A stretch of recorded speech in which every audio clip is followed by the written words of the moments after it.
All right. Let's hop over to the NLCS then. I know we're going to rip the scab off here, Sean. I'm sorry. Okay. But Tommy Edman, holy cow, kid, have a series. 11 RBIs, right? Something like that. And I mean, a double in that clinching game for them. He literally had two fingers on the bat reaching for a changeup, slaps it down the left field line for, 2 runs in the first two-run double. Then gets up later on, a couple innings later, and hits that bomb to left center, and that was the dagger. Then Will Smith follows it up. I mean, it's what would that Dodgers team have done without Edman? I mean, talk about he was a different series. It was rightfully so. I think he earned the MVP for sure. Right? I mean, I don't think that was a fluke given. I don't know what else to say. I mean, they shoved it up my hoop. I don't know. I don't have much else for you there. That was ugly. And the walkathon. I know we already talked about it, but it was a different class of a team. I mean, that was a Dodgers team that had a plan. They went in, they executed it perfectly.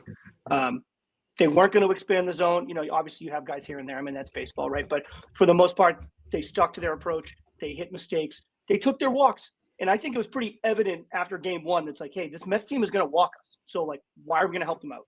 And They, up and down the lineup, were as consistent as they possibly could be by saying, we're going to take our chances. We're going to swing for home runs, but we're not expanding the zone. We're not swinging out of our shoes.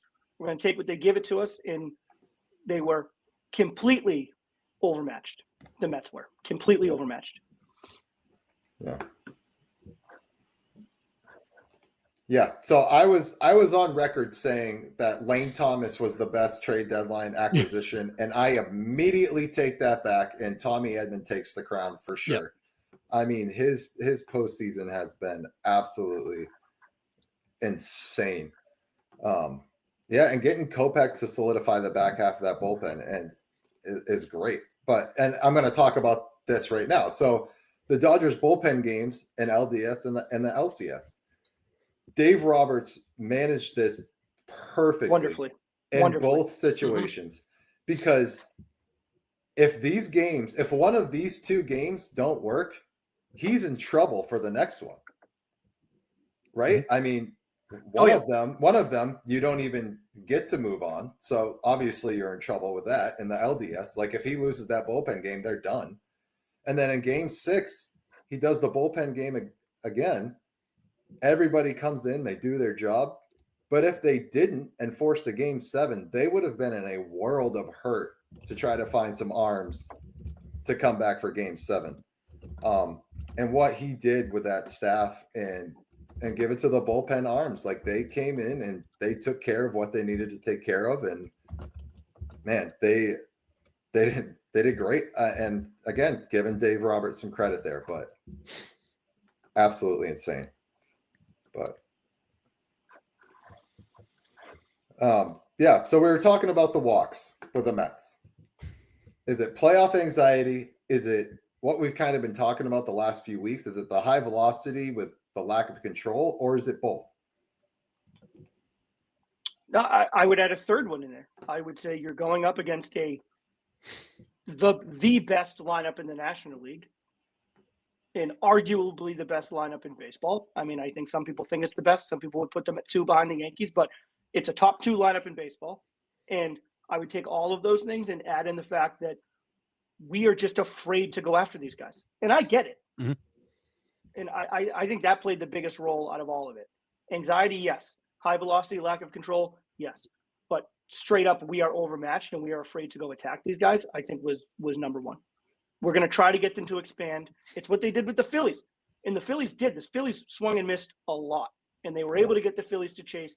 They were able to get guys on base and for the most part avoid like the major danger kind of series breaking hits and home runs and grand slams. They were able to avoid all that against Philadelphia.